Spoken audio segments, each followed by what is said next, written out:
I did that, right?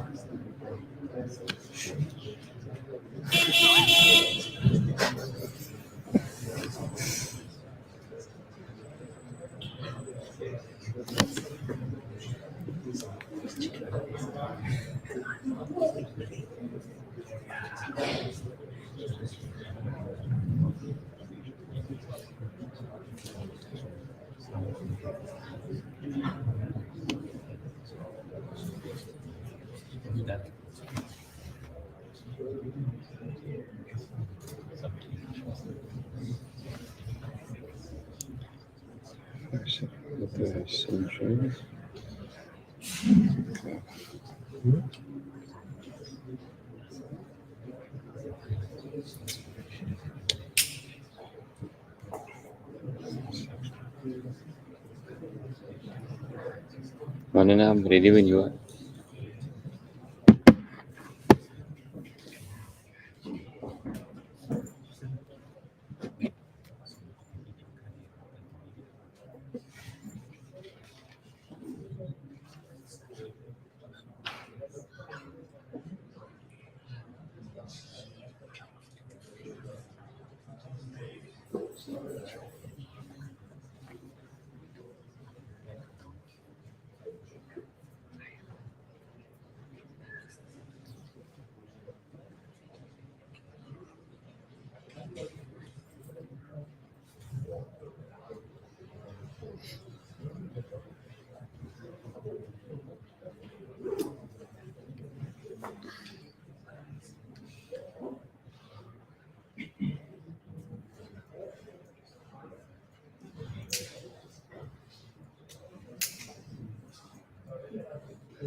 والصلاة والسلام على رسول الكريم وعلى آله وصحبه أجمعين. رب اشرح لي صدري ويسر لي أمري واحلل عقدة من لساني يفقهوا قولي. اللهم أخرجنا من ظلمات الوهم وأكرمنا بنور الفهم وافتح علينا بمعرفة العلم وسهل أخلاقنا الكريم. واجعلنا ممن يستمعون القول فيتبعون أحسنه. اللهم اجعل أعمالنا خالصة لوجهك ولا تجعل فيها غير غيرك. صلى الله على سيدنا ونبينا ومولانا محمد وعلى اله واصحابه اجمعين. الحمد لله رب العالمين. اما بعد فالسلام عليكم ورحمه الله وبركاته. وعليكم السلام ورحمة الله. الحمد لله.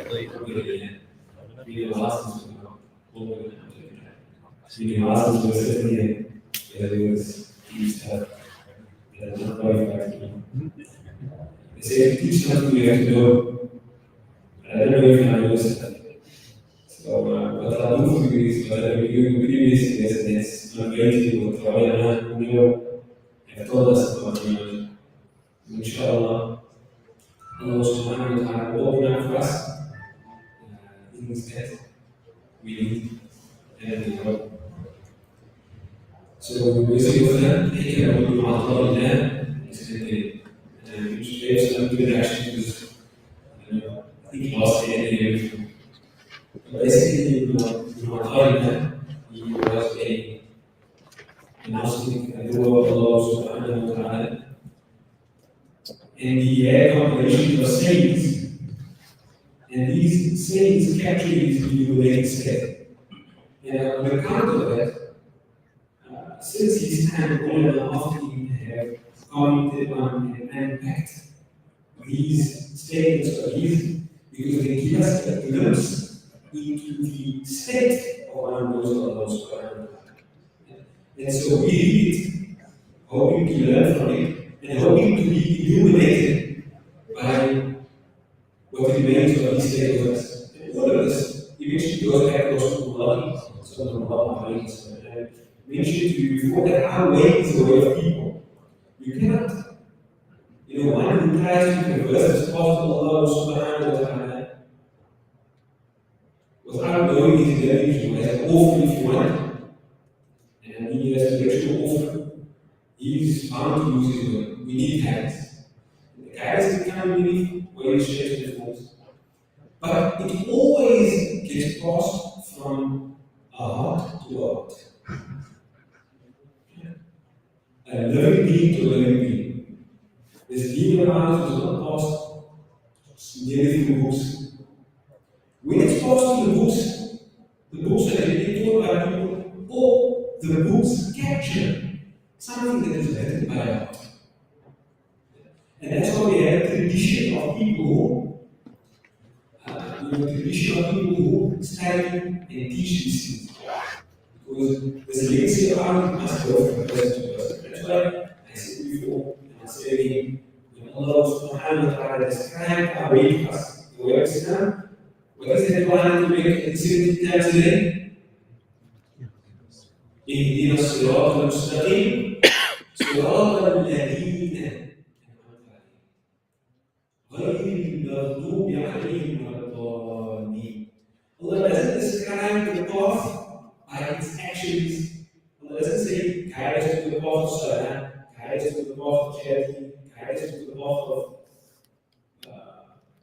anything else. Allah says, guide us to the consistent way, the straight way. But then what does Allah describe the path as? He says, the path of those whom you have favored. Those whom you have favored is the description of the path. And it's a description of people. And so if anybody wants to learn the deen of Allah subhanahu wa ta'ala, they cannot learn it except through the people that lived it. Right? And that's why Allah didn't just give us the Quran. If Allah wanted to, Allah could have had cell phones discovered many years ago and let you be born with a cell phone that has the Quran loaded on it. Allah could have done that, but Allah didn't do that. Allah subhanahu wa ta'ala gave us the Quran, and Allah subhanahu wa ta'ala gave us Rasulullah sallallahu alayhi wa sallam.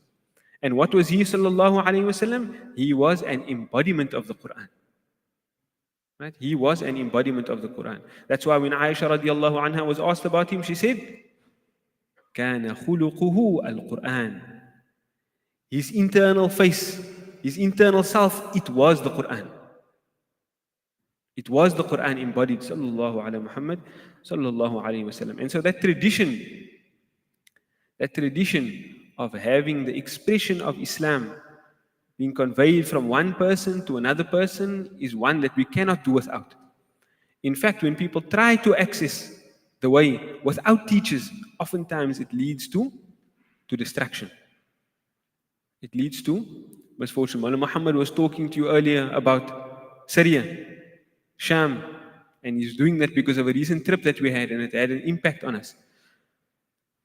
One of the biggest sources of distraction in those lands are people who try to read things in books, make up their own understandings, and then they end up killing thousands of Muslims. Na'udhu billahi min dhalik. Right? So this is not our way. This is not our way. Then as for where we're going to continue from, I don't actually know where we stopped. So can anybody tell me where we stopped? Anybody know? It was a long time ago.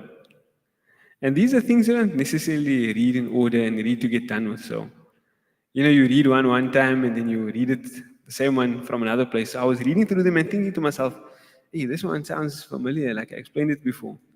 But then I read some and I thought, no man, I definitely didn't, but this one also seems familiar. So I'm not too exactly sure where we stop.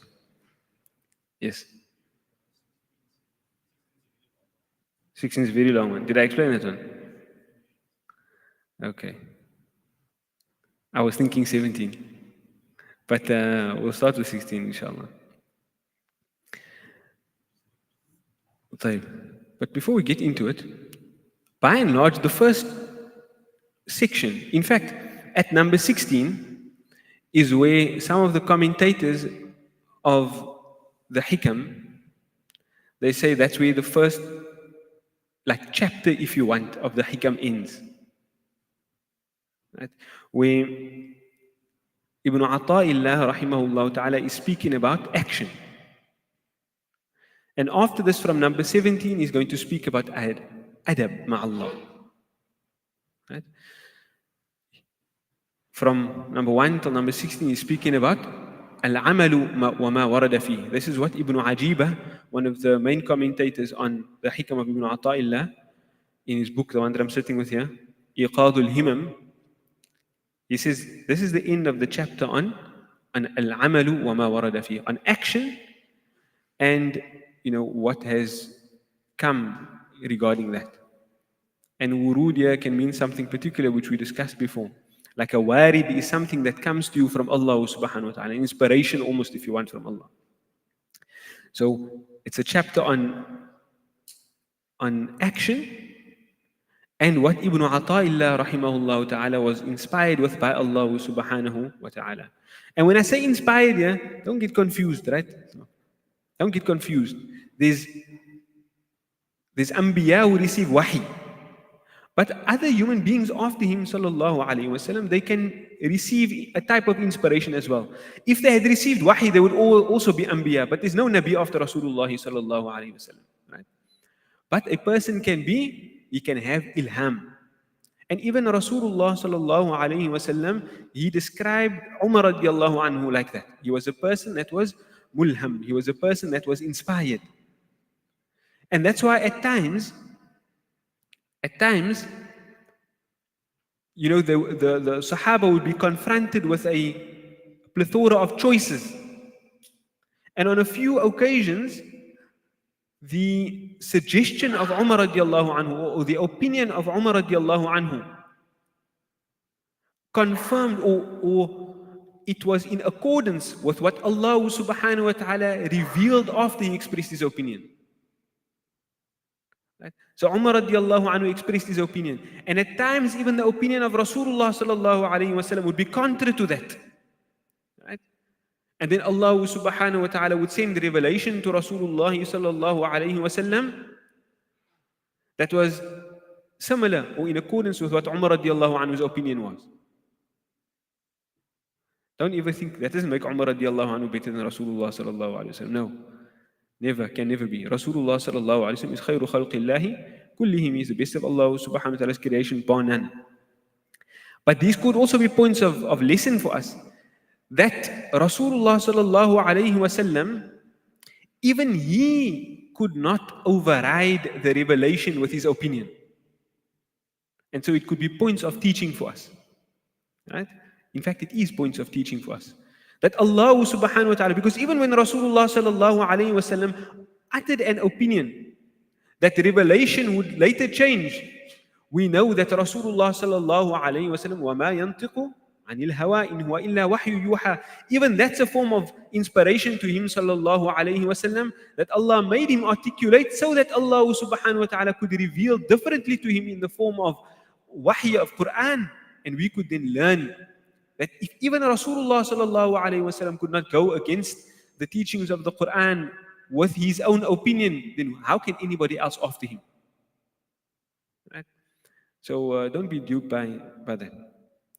The point I was getting at is that people after the Anbiya could be inspired by Allah subhanahu wa ta'ala. Not a revelation, but they could be inspired. And in fact, many of the commentators on the Hikam of Ibn Ata'illah, they describe how they were inspired with states and knowledge when writing their commentaries that they didn't have before.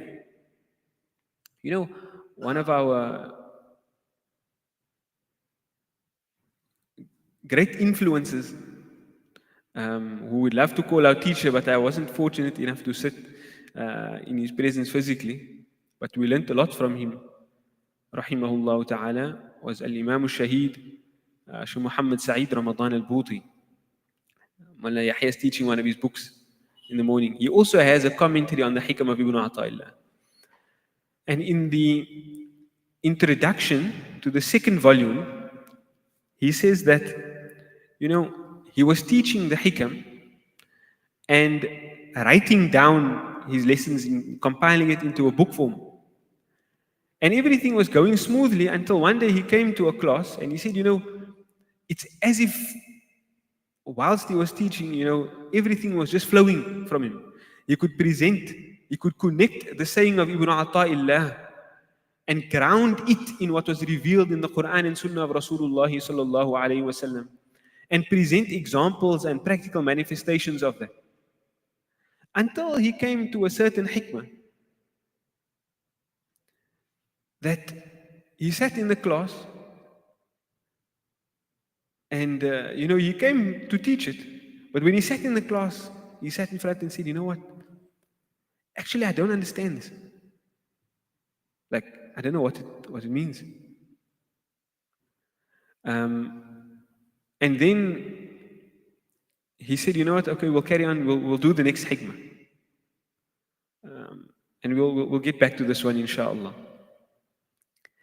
And then he said, like suddenly he was invited to a conference in Cairo that he wasn't expecting to be invited to. So he accepted the invitation and he went. And when he went there, he said he visited some of the maqams of the awliya, Al-Imam al-Shafi'i, Ibn Hajar, some of these great scholars of Islam. And one of them was Ibn al-Farid, one of them was Ibn Ata'illah himself. Right? And he said when he was there, he spent some time in the vicinity and he recited some Quran and made dua. And, he made dua for whatever Allah opened up to him to make dua for at that time. And then he said, afterwards he came back to that hikmah and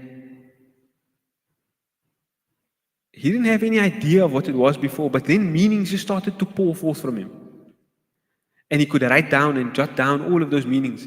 And he says, this is the nature of this type of knowledge, that Allah subhanahu wa ta'ala inspires people. And so, if we're talking about Ibn Ata'illah being inspired in these sayings, then Shaykh al-Bhuti rahimahullah ta'ala himself is indicating to the fact that he too was inspired when writing his commentary on these things. But he said actually, the lesson that he took from it was this. The lesson that he took from it was that whilst he might have been thinking before that he was teaching all of these things so smoothly that it comes from himself and from his knowledge, Allah brought him to the stumbling block so that he could realize, no, if all of that was from your side, you'll be able to make up a sharh for this one. But you don't have unless Allah gives you. So this one, no matter how hard you try, you sat in the class, you tried to convey the meaning, you didn't know it. You sat afterwards and you tried to write a commentary on it, but you couldn't write a commentary on it. And only when Allah subhanahu wa ta'ala decided to open up for you, then you understood what it meant. So don't be duped into thinking that what you wrote before came from you. Just like you are enabled by Allah subhanahu wa ta'ala here, you were enabled by Allah subhanahu wa ta'ala before. And I think, perhaps that's the first lesson for us. That whilst we sit here and we listen to the kalam of our pious predecessors, those who traversed the path to Allah subhanahu wa ta'ala before us, we must know that no amount of reading this stuff can take us to Allah.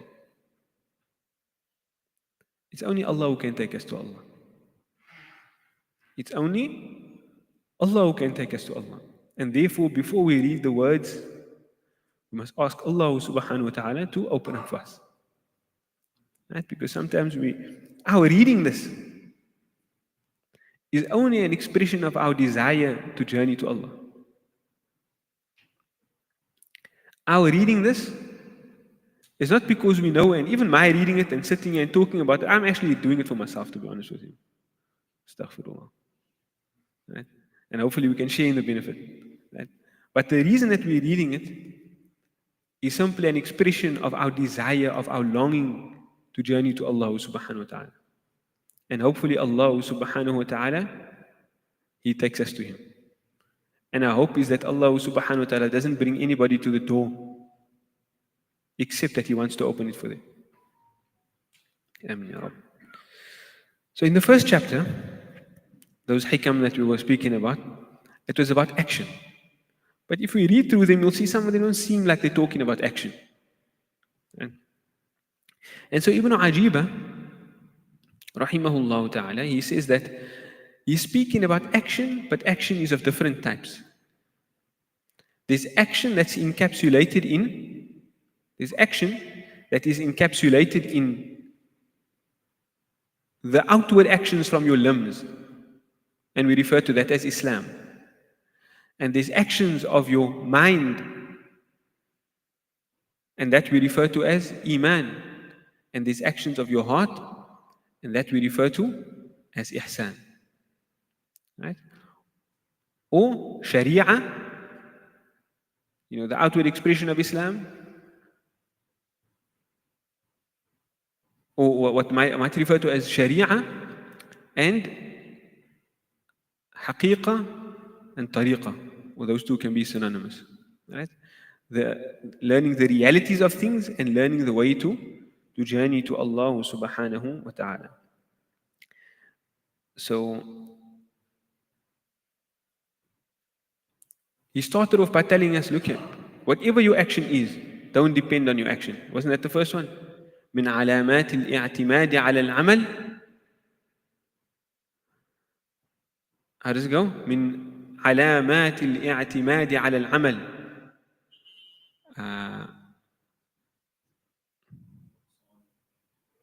نقصان الرجاء عند وجود الزلل. Right? He says that from the signs of depending on your actions is that your hope decreases when you slip up. Your hope, one of the signs that you are depending on yourself and your own actions is that when you slip up, your hope decreases. He's telling you, that shows you that you were hoping in your actions, you weren't hoping in Allah. You were hoping in what you think to be the natural outcomes of your actions, you weren't hoping in Allah. Right? And whilst you do the actions, like I said, the actions are simply expressions of our desire for Allah, of our hope in Allah subhanahu wa ta'ala. But our hope is in Allah, not in our actions. So he started off speaking about what we place our hope in. And he spoke about us stripping ourselves away from all the means around us. We had many somewhat seemingly contradictory discussions that we unpacked, where he's telling you, you must do actions. But he's telling you, you must be stripped from the means. Your heart must only be connected to Allah, and your body must be acting as if it is, living amongst all of these means.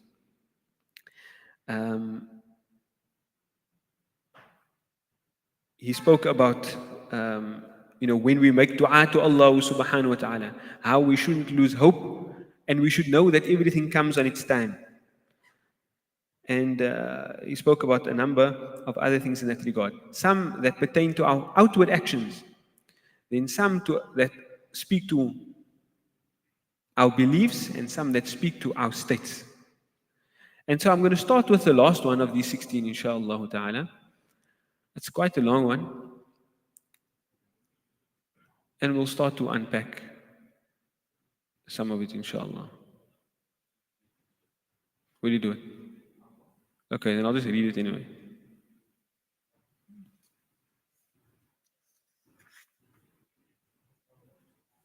Actually, I'll start at number 15.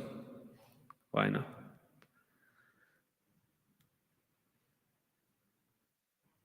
So, and number 15, Ibn Ata'illah rahimahullah ta'ala, he says, مما يدلك على وجود قهره سبحانه أن حجبك عنه بما ليس بموجود معه. مما يدلك على وجود قهره سبحانه وتعالى. From those things that indicate to you the existence of his compulsion, that he is compelling you, that he is in control of everything. Subhanahu, exalted is he. And hajabaka anhu, is that he veiled you from him. Bima laysa bimawjudin ma'ahu, with that which has no existence with him. From the signs or from the things that show you that Allah subhanahu wa ta'ala is omnipotent and that Allah subhanahu wa ta'ala is compelling, the one who compels everything, is that Allah subhanahu wa ta'ala at times veils you from him with things that have no existence with him. So what is he talking about here? He's telling us that in terms of our action of journeying towards Allah subhanahu wa ta'ala, we hit snags. And those snags are that our heart is turned away from Allah. Our heart is turned towards many worldly things. And perhaps we become busy in this world in such a way that our focus isn't where it should be. So he says, the thing that you are busying yourself with, the indication is, the thing that you are busying yourself with, does it have the same kind of existence like Allah has?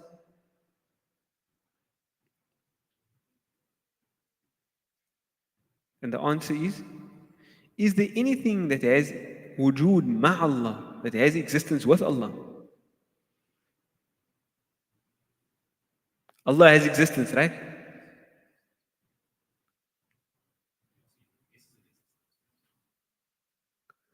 That's a good question. You can see he was listening in what we call it, al-Barayin classes at Mizan, mashallah. If you say there are things that have existence with Allah, look, this pillar, does it have existence? The pillar exists. I should hope we're not gone off our rockers to think, no, the pillar doesn't exist. The pillar does exist. But does the pillar have existence with Allah? Our ulama say that if you say that this pillar has wujud ma'allah, then that is disbelief. That is kufr. The pillar has wujud billah. Allah has existence and the pillar has existence, but the existences are not the same. Allah subhanahu wa ta'ala has wujud dhati. Allah subhanahu wa ta'ala has existence in and of himself, innately. Allah subhanahu wa ta'ala doesn't get his existence from other than him.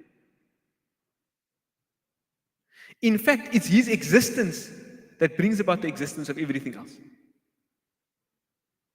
And Ibn Ata'illah rahimahullah ta'ala, he actually says something interesting about this before. He says that he indicates to the fact that it is like a form of ignorance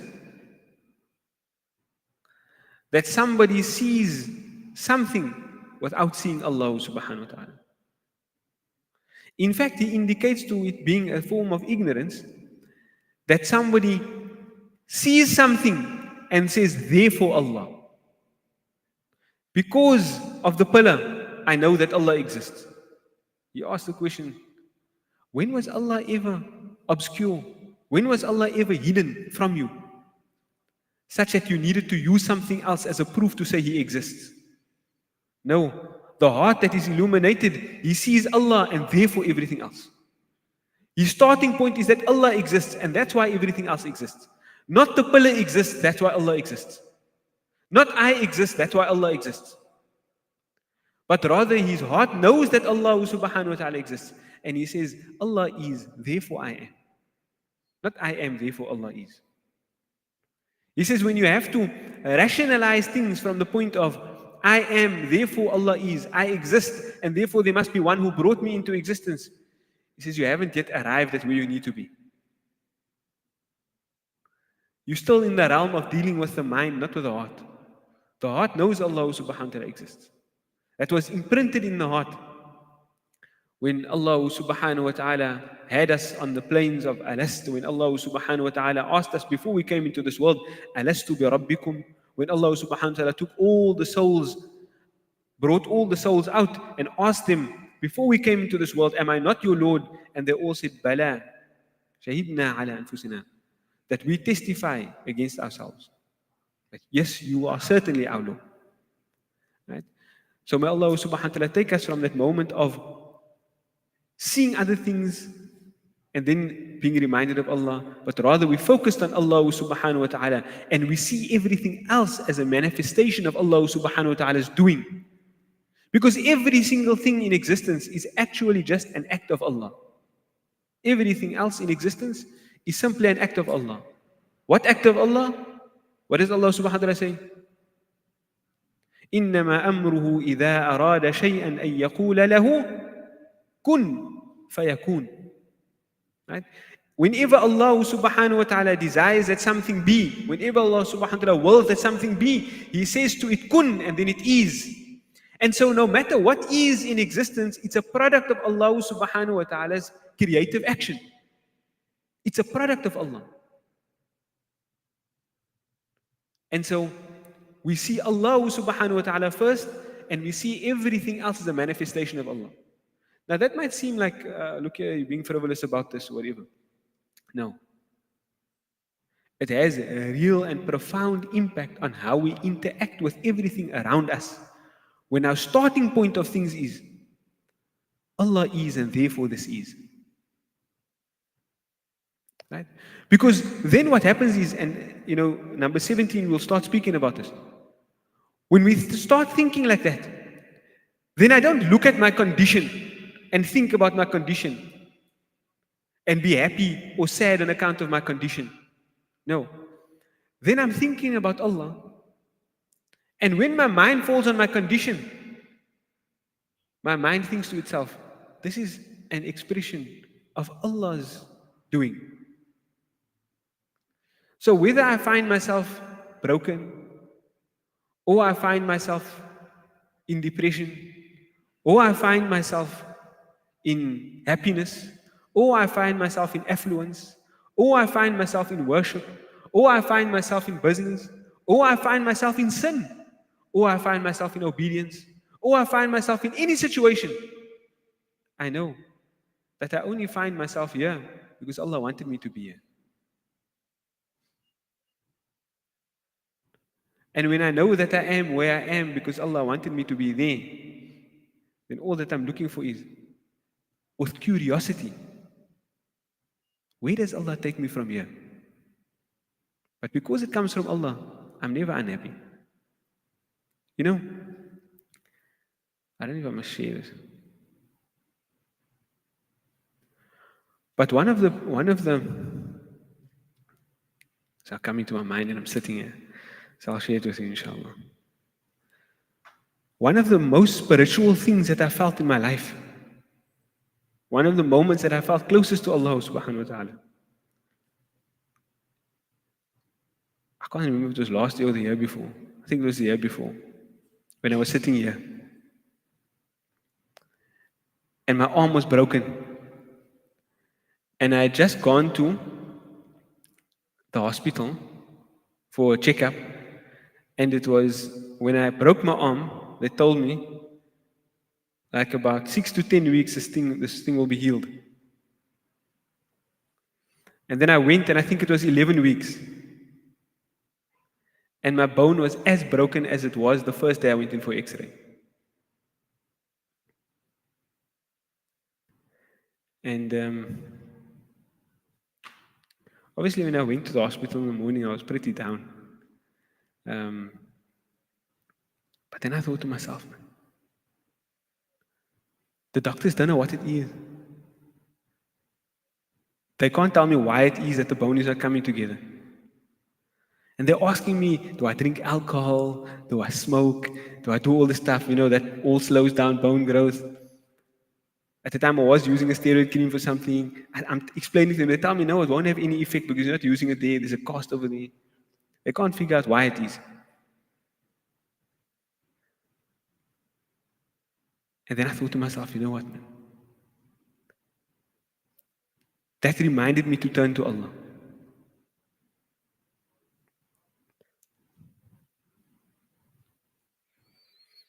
And because sometimes Allah does that for you. He gives you something that nobody else can solve for you.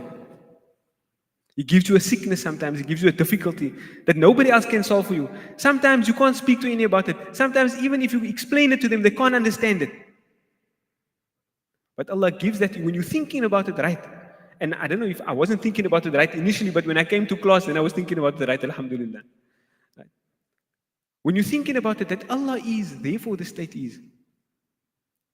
Then all that I could think to myself is, subhanallah, Allah just wanted me to ask Him and not ask the doctor. And I promise you, I'm like a run-of-the-mill bloke. I don't do much pious stuff. But I felt a sense of closeness to Allah subhanahu wa ta'ala that, you know what, now Allah, everything is in your hands. And it brought me such a sense of contentment that, Allah, if I have an arm tomorrow, if I don't have an arm tomorrow, it's okay, Ya Allah. As long as I know that this is what you want for me. And who does it come from except you? And at that moment, it was one of the most powerful experiences that I had. And I would have had no change in what was. I wouldn't have had my arm not break. I wouldn't have had my arm fixed 6 weeks after, like they told me at the hospital. I wouldn't have had anything any differently. Why? If Allah put me in that state simply for that moment, then it's enough. And I don't know why I'm telling you this.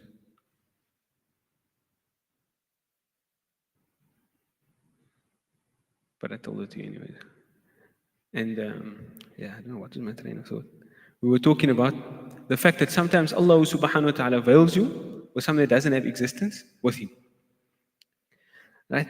And that is that, when you start seeing Allah first and then you see whatever is, your interaction with life becomes very different. Yeah, that's what I was getting at. Your interaction with life becomes very different. Just that morning, I was thinking to myself, you know what, I have to keep this thing in place and I have to make sure the bones, don't move too much because then they'll come together. Or I was thinking to myself, I have to do certain things and, that's going to make the bone come together. But then I realized I was doing all of that and the bones didn't come together. You know when the bones came together? From the week after that. When I went again and they took the cast off, they partially cut the cast. I think that happened while I was in I'tikaf. Then it started coming together. So Allah has a time for everything. But the point is that perhaps Allah subhanahu wa ta'ala wanted me to learn and then share with you the fact that when you're starting off and thinking, I must do all this, then all of that, you forget that no, man. That's not how it works. Allah puts you where you are and there's a lesson in it for you. And there's something in that for you. You are where Allah wants you to be. And then when you're thinking like that, and even when you experience a moment of heedlessness and you fall into a sin, but then you remember that I am where I am because Allah wants me to be here, then that's what takes you back to Allah. That's what draws you back to Allah subhanahu wa ta'ala. ظهر الفساد في البر والبحر بما كسبت أيدي الناس ليذيقهم بعض الذي عملوا لعلهم يرجعون. Allah subhanahu wa ta'ala says, corruption has become apparent, destruction has become apparent, manifest on the land and in the sea on account of what man's own hands have earned. لِيُذِيقَهُمْ بَعْضَ الَّذِي عَمِلُوا, so that they can taste the consequences of some of the actions. لَعَلَّهُمْ يَرْجِعُونَ. But why does Allah put you there? Allah puts you there. لَعَلَّهُمْ يَرْجِعُونَ. Allah wants you to taste that so that perhaps you can come back. Perhaps you can return to Allah subhanahu wa ta'ala. Perhaps you can return to Allah subhanahu wa ta'ala. And I didn't plan on speaking about all of that stuff, but perhaps maybe that's a lesson for us. You know, at the start of our i'tikaf, and this is what our ulama tell us, the start of the spiritual journey is tawbah. Turning to Allah. Reorientating your heart to Allah subhanahu wa ta'ala. And maybe that's our lesson for today. That, Ya Allah, whilst I'm sitting here and I'm to some degree secluding myself, Ya Allah, I'm looking at you, Ya Allah, before I'm looking at anything else around me. Ya Allah, I'm here not because I'm on the khidmat team. I'm not here because Mizan give lekker food. I'm not here because I have to be in a certain program. Ya Allah, the only reason I'm here is because I'm looking for you, Ya Allah. And you are apparent. You are manifest, Ya Allah. You are not hidden. But if I'm veiled, Ya Allah, let me see you and then let me see everything else through you. And this is the meaning of ما ليس بموجود معه. What doesn't have existence with Allah. Everything in existence. We do believe that all of these things exist. Right? But they have what we might call wujud dhilli or wujud taba'i. Dhil means a shade. Dhil means a shade, right? Or a shadow. So what wujud dhilli would mean is that they have a shadow-like existence. And where does that come from? Everything else in existence is simply the shadow of the existence of Allah subhanahu wa ta'ala. Or the existence is as a consequence of the existence of Allah subhanahu wa ta'ala. But Allah's existence is dhati. Allah doesn't exist because anything else exists. Allah just simply exists. Everything else exists because Allah made it exist. Right? Allah subhanahu wa ta'ala exists because He exists. He has wujud dhati. His existence doesn't depend on anything else. Everything else has wujud taba'i or wujud dhilli. It has an existence that is on account of Allah making it exist.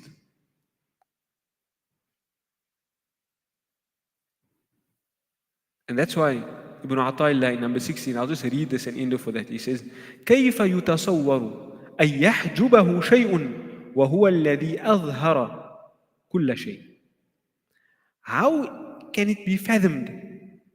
How is it possible to conceive that one or that something will veil a person, or that will veil Allah subhanahu wa ta'ala, will cover and hide Allah subhanahu wa ta'ala, when He is the one that made everything apparent? هو الذي أظهر كل شيء. How is it possible that something will veil Allah subhanahu wa ta'ala when Allah subhanahu wa ta'ala is the one who made that thing apparent? Right? Just think of that. وَلِلَّهِ الْمَثَلُ الْأَعْلَى. There's no example for Allah. But just imagine the person or the object and their shadow. You never look at the shadow and think that the shadow is the be-all and the end-all. You know that the shadow only exists because the real exists. Right? And how is it possible that the shadow can veil the real? Doesn't make sense.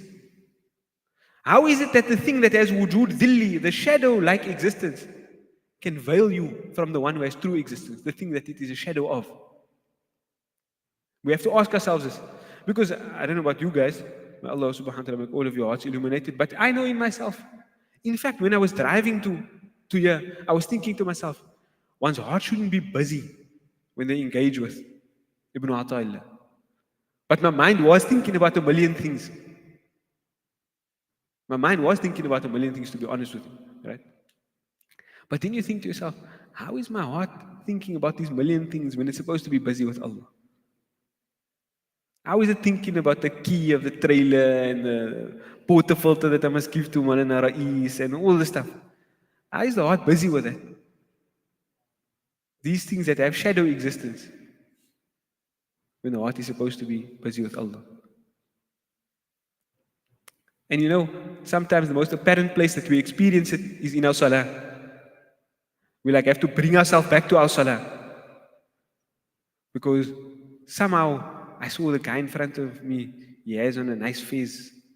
Or I don't know what people think about in salah, but the mind wanders and then we have to bring it back. How is it? How is that the case? And I'm not saying that so that we start to become morbid about ourselves, but simply to say that, look, I recognize that I'm not where I should be when my mind and my heart is wandering all the time.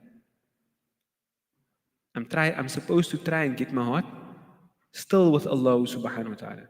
And I think there's no better time and place to do that than i'tikaf. Yes, we have a bit of a busy i'tikaf, there's lots of programs. But every person should find for themselves some time of seclusion where your heart can be still with Allah. And it will probably be very difficult initially. It will probably be very difficult initially. And then we're making a lot of salah also. Can't we simply tell ourselves that while we're making salah, I'm not going to think about whether somebody sent me a message or not. Because I know I'm not going to check it now.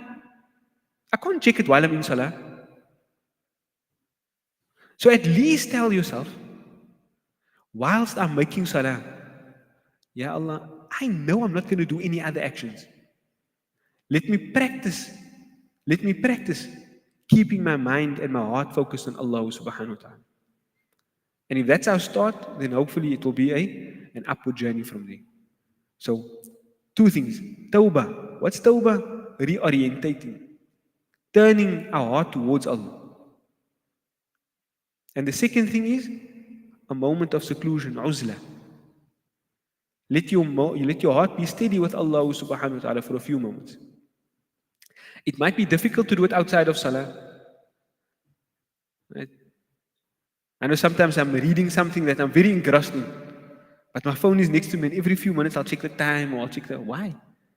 I'll check whether somebody sent me a message. I don't actually want to respond to it now, even if they message me.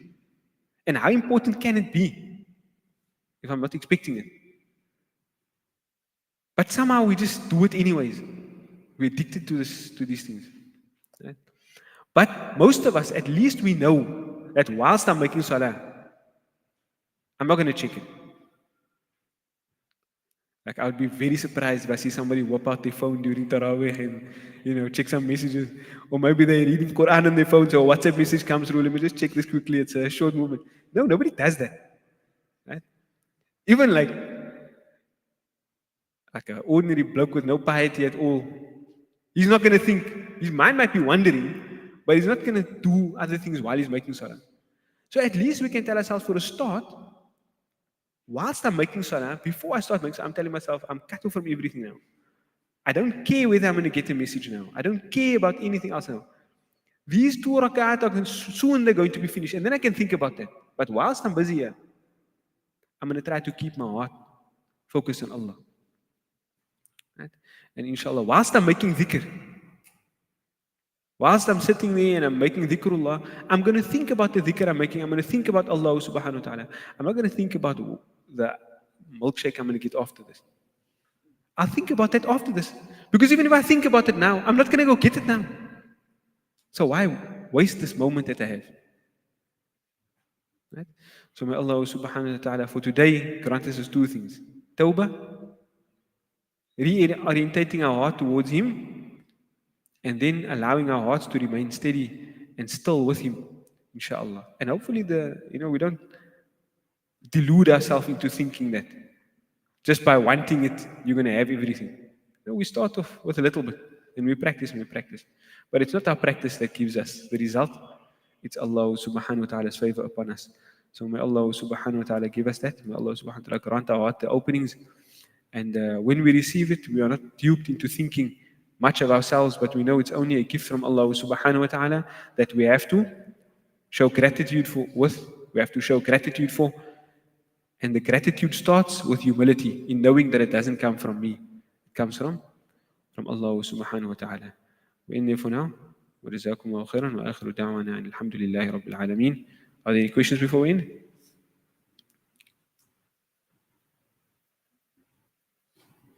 No, we end there then. وجزاكم الله خيرا. السلام عليكم ورحمة الله وبركاته. Please keep me in your du'as in these days. You know, it could be on account of one of us that all of us get accepted. So we make dua for each other as well. Amin ya Rabb. Assalamu alaikum wa rahmatullah.